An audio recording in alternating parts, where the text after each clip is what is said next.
dia, irmãos e irmãs em Cristo. Estamos juntos nessa manhã a fim de percorrermos os Evangelhos de Jesus, buscando nele as orientações necessárias para o nosso melhor viver, para o nosso crescimento espiritual, moral e pessoal. Convido a todos para fazermos juntos a prece que Jesus nos ensinou.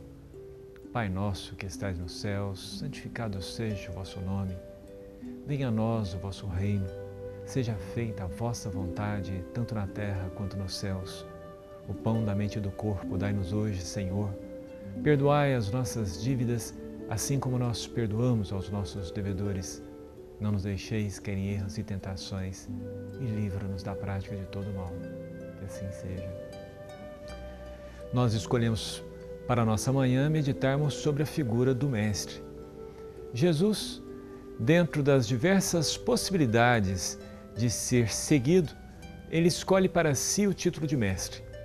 E nós vamos encontrá-lo orientando os discípulos, ensinando aos discípulos como orar, ensinando para eles a postura que eles deveriam ter quando estivessem visitando uma cidade, quando não fossem recebidos lá, quando fossem recebidos, ensinando para eles que eles precisariam estar prontos para passar pelas dores, pelos sofrimentos inerentes às perseguições que eles sofreriam, ensinando constantemente. Nos nossos dias, nós ainda o chamamos de Mestre, mas precisamos refletir sobre o que representa esse título na nossa vida. O que nós temos aprendido com ele? Pergunta interessante. Nós aprendemos a sermos mais pacientes, a orarmos. O Pai Nosso é a oração que ele ensinou, mas nós aprendemos o resto que ele contou para nós sobre as preces, que nós não precisaríamos de soar trombetas quando estivéssemos a orar, que nós poderíamos entrar para o nosso quarto e em segredo conversar com Deus e nós não precisaríamos usar a multidão de palavras, bastaria algumas poucas, porque Deus já sabe o que nós precisamos antes mesmo de o pedirmos.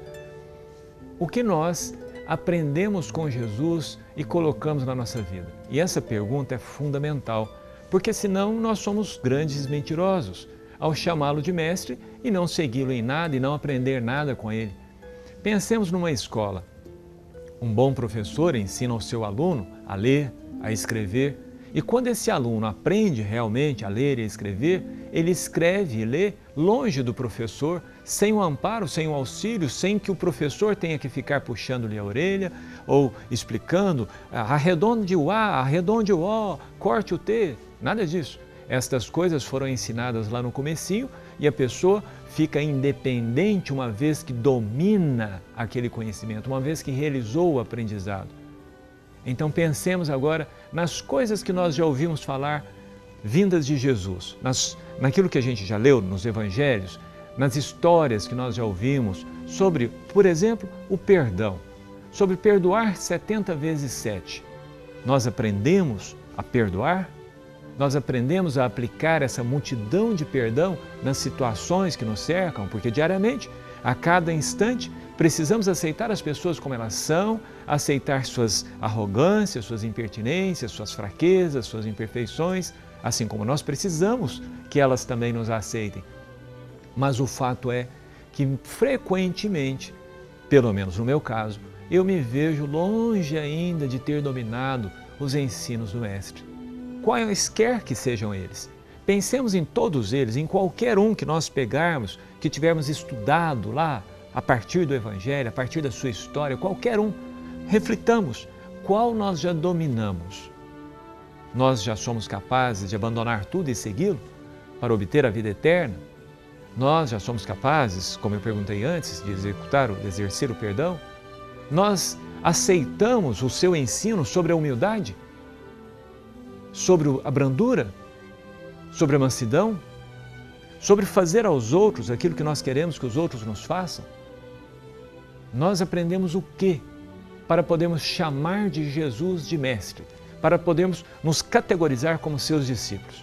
Porque na hora que nós vemos a história lá dentro dos Evangelhos, por exemplo, nos Atos dos Apóstolos, nós vemos que os discípulos tinham dificuldade com uma série de coisas, de entendimento. Jesus tinha que explicar para eles as historinhas que ele contava, as parábolas.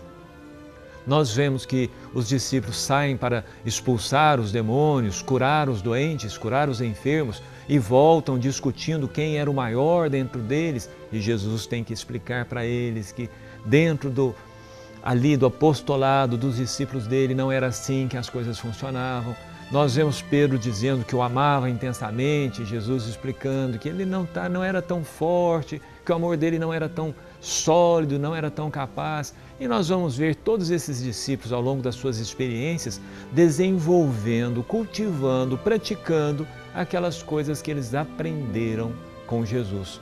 É óbvio que durante um bom tempo a nossa caligrafia é imperfeita.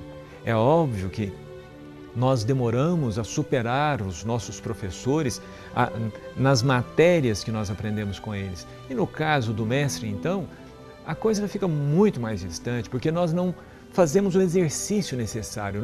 Primeiro que nós não estudamos muito, né? Quando nós vamos estudar o Evangelho, se nós não temos o Espiritismo para nos orientar, para abrir, para decodificar aquelas coisas que estão lá, que muitas vezes nós não entendemos, a letra fica morta, nós não entendemos aquilo lá e não serve para muita coisa. Então, quando nós estudamos o Evangelho, à luz do Espiritismo, com o auxílio dos nossos anjos de guarda, com o auxílio dos nossos benfeitores espirituais, com o auxílio dos nossos colegas dentro de uma casa espírita, no culto do Evangelho em casa, nós vamos estudando, nós vamos ouvindo, nós vamos começando a entender, nós vamos refletindo, nós vamos examinando a nós mesmos, vamos vendo os nossos comportamentos, tomamos decisões de segui-lo, de não segui-lo, fazemos algum esforço, desistimos, passa uma semana, nós voltamos àquele assunto e nós vamos meio que assim, sem dedicar muita atenção, sem fazer muito esforço. Quando para dominar qualquer matéria, para aprender qualquer matéria, nós precisamos de tempo, nós precisamos de debruçar sobre aquela matéria e depois, além da teoria, nós precisamos da prática, do exercício, da realização daquelas tarefas. O fato é que nós precisamos estudar muito a vida e os ensinos de Jesus para podermos começar realmente a chamá-lo de mestre. Precisamos meditar sobre isso, precisamos buscar o Evangelho mesmo. Se nós não damos conta sozinhos, procuremos um grupo de estudo.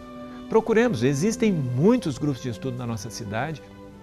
Nós podemos nos encaixar num ou outro. Se não existir um grupo de estudo, formemos um em que nós discutamos com os nossos colegas, troquemos ali ideias sobre aquele assunto, para que nós tenhamos uma estrutura tal que possamos, na hora da dificuldade, na hora do vamos ver, que possamos colocar essas lições em prática.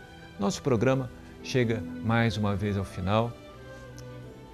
Convido a todos vocês para orarmos juntos, agradecendo a Deus o amparo que Ele tem dado a todos nós em nossas vidas e rogando que a sua misericórdia se estenda sobre as prisões, sobre os hospitais, sobre os trabalhadores em toda parte, aqueles que servem, aqueles que dirigem, aqueles que planejam, aqueles que executam, que a luz magnânima do Criador possa visitar cada um desses lares, dos trabalhadores da rede de integração, dos seus dirigentes, seus familiares, e a todos nós em nossos lares que estamos ligados, que possamos receber a visita dos bons espíritos em nossas casas. Que assim seja. Tenha uma excelente semana.